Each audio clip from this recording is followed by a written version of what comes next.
po si Gerald Dapoles at kasama ko si Pepe Herrera. Yes, ang ating Lods at kami ang cast ng 10 Utos kay Diyos. Sino nga ba sa amin ang may more ligtas points? Let's go! Nag 1, 2, 3 no, hingi pa ng sukli. Never have I ever. Never. Nag 1, 2, 3 ako. Pero hindi pa Wala sukli. Hindi ganun kakapal yung mukha ko. Parang I have ever. always. Have ever always. Minsan sa ganun ka natututo eh. Pumisa Paul. Madalas. Kahit di ako aware, nagawa ko na yan. Oo naman.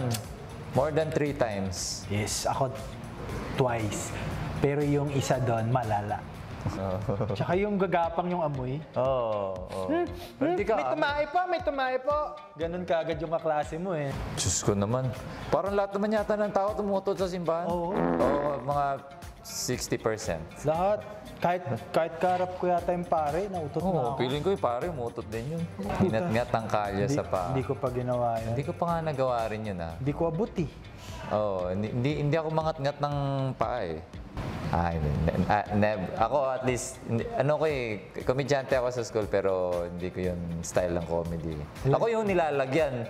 Yung sapatos ko, hindi ba to, sapatos ko. Hinanap yung sapatos ko, hindi ko makita sa bigat ng bag ko. Nasa bag ko pala yung sapatos. At nagawa na namin yun. Naglagay ng bato. Ito yung isa sa ginawa namin. Hindi ako yung hindi ako yung naglagay mismo. Suso sa Coleman, yung inuman. So pag inom nung kabarkada namin, kagrupo rin namin. Laway-laway yun. Pag inom nyo, may gumagapang papunta sa kanya. Yung ganun.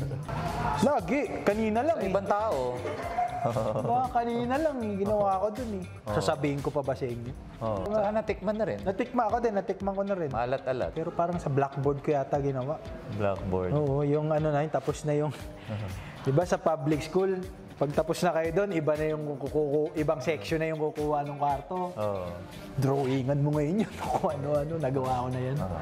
Hindi ako nag-drawing pero nagpakita ko ng Di ba pag kayo sa field trip, kunwari, summer camp, sumulo kayo yung mga kaibigan mo, lalabas ka ng kwarto. Ano, saan tayo? Ikaw pala yung ganun. May mga kaibigan akong ganun eh. Parang hindi ko pa nasabi yun. Pero maganda idea yan ah. Oo, hindi ko Macho naman talaga eh. Totoo naman talaga. Jesus eh. May abs eh. Pero ako hindi ko pa nagawa yun kasi yun nga, lumaki ako sa Catholic school. Parang yari ako doon pag nasabi ko yun. So hindi ko pa nagawa yun. Wala rin akong balak gawin. Hindi ko pa rin nagawa. Oo.